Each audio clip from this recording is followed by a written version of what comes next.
একটি গল্প বলবো, একটি ছোট্ট বাচ্চা ছেলের রাগের গল্প।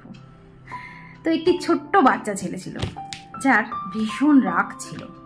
তার বাবা তাকে নিয়ে খুব চিন্তিত ছিলেন যে এত ছোট বাচ্চার এত রাগ, বড় হলে না জানি আরো কত রাগী হয়ে যাবে, আরো কত সর্বনাশ করে ফেলবে। কারণ রাগ কিন্তু আমাদের জীবনে ভালো কিছু করে না, খারাপই করে।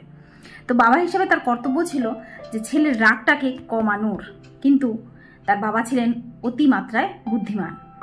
বাবা জানতেন যে বকে ঝোঁকে মারধর করে কিন্তু ছেলের রাগ কমানো যাবে না। তাতে করে কি হবে, ছেলেটি আরো বেশি জেদি হয়ে যাবে, আরো বেশি একগুঁয়ে হয়ে যাবে।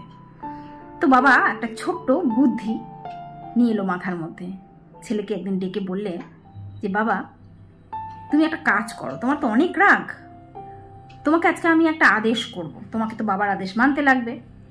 তো তুমি যতবার রেগে যাবে একটা পেরেক ভর্তি প্যাকেট ছেলের হাতে দিলেন, দিয়ে বললেন তুমি যতবার রেগে যাবে এই প্যাকেট থেকে একটি করে পেরেক নিয়ে গিয়ে তুমি বাগানে যে আমাদের কাঠের বেড়াটা আছে তার উপর পুঁতে দিয়ে আসবে।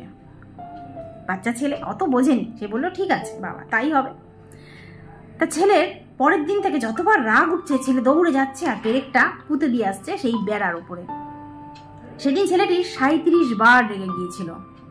37 বার দৌড়ে দৌড়ে ছুটে গিয়ে সেই পেরেকটা বেড়াতে পুঁতে দিয়ে এসছে। পরের দিন ছেলেটি দেখতে গেল যে সে কতবার রেগে গেছে এবং দেখলো সে অনেক বেশি রেগে গেছে, 37 বার।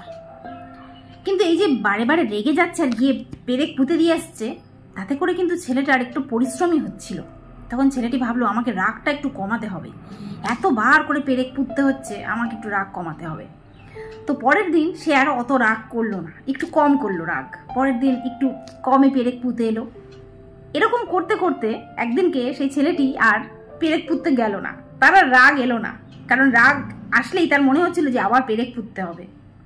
এই ভেবে তার আর মাথা গরম হলো না, তার আর রাগ হলো না, সে আর পেরেকও পুঁতলো না।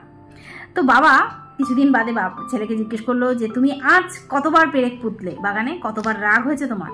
তো ছেলে বলল যে বাবা, আমার তো প্রথম প্রথম অনেকই রাগ হতো, পেরেক আমি অনেক পুঁতেছি, কিন্তু এখন আর আমার রাগ হয় না। তো আজকে তো আমি রাগই নি, তার জন্য আজকে আমি কোনো পেরেকও পুঁতিনি বাগানে গিয়ে। তো বাবা খুব খুশি হলেন, বললেন আচ্ছা ঠিক আছে, খুব ভালো কথা, কিন্তু চলো তোমাকে আজকে আমি বাগানে নিয়ে গিয়ে একটা জিনিস দেখাবো। ছেলে বলল ঠিক আছে। ছেলেকে নিয়ে বাবা গেলেন বাগানে। গিয়ে ছেলেকে বললেন যে তুমি একটা কাজ করো, এই যে তুমি পেরেকগুলো পুঁতেছো সেই পেরেকগুলো এবার চলো তুমি আর আমি দুজনে মিলে তুলে ফেলি বেড়ার থেকে। যেরকম কথা সেরকম কাজ। ওই বাগানের থেকে, ওই বেড়ার থেকে পেরেকগুলো বাবা আর ছেলে মিলে দুজনে মিলে তুলে ফেললো। এবং তুলে ফেলার পরে কি হলো, ওই যে বেড়ার মধ্যে দাগগুলো ফুটো ফুটো ফুটো ফুটো হয়ে সারাটা বেড়ার মধ্যে কিন্তু দাগ পড়ে গেল। তখন বাবা ছেলেকে দেখিয়ে বলল যে দেখো বাবা, তুমি যখন রাগ করেছিলে তখন তুমি পেরেকগুলো এই বেড়াতে এসে পুঁতে দিয়ে গিয়েছিলে। আজকে তোমার রাগ কমে গেছে, তুমি পেরেকগুলো তুলেও নিলে, কিন্তু দাগগুলো কিন্তু তুমি আর কোনো সময়ে আগের অবস্থায় ফিরিয়ে আনতে পারবে না, দাগ কিন্তু থেকেই যাবে।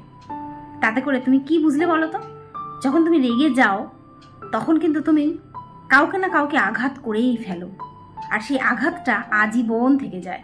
তুমি চাইলেও কোনো দিনও তোমার যতই রাগ কমে যাক না কেন, তোমার অনুশোচনা হোক না কেন, ওই দাগগুলো কিন্তু তুমি মুছে দিতে পারবে না। তার জন্য একটা কথাই বলবো যে যতটা সম্ভব নিজের রাগকে মানুষের কন্ট্রোলে রাখা উচিত। কারণ রাগ হলে কিন্তু আমরা আসলে মানুষকে দুঃখই দিই আর নিজের ক্ষতিই করি।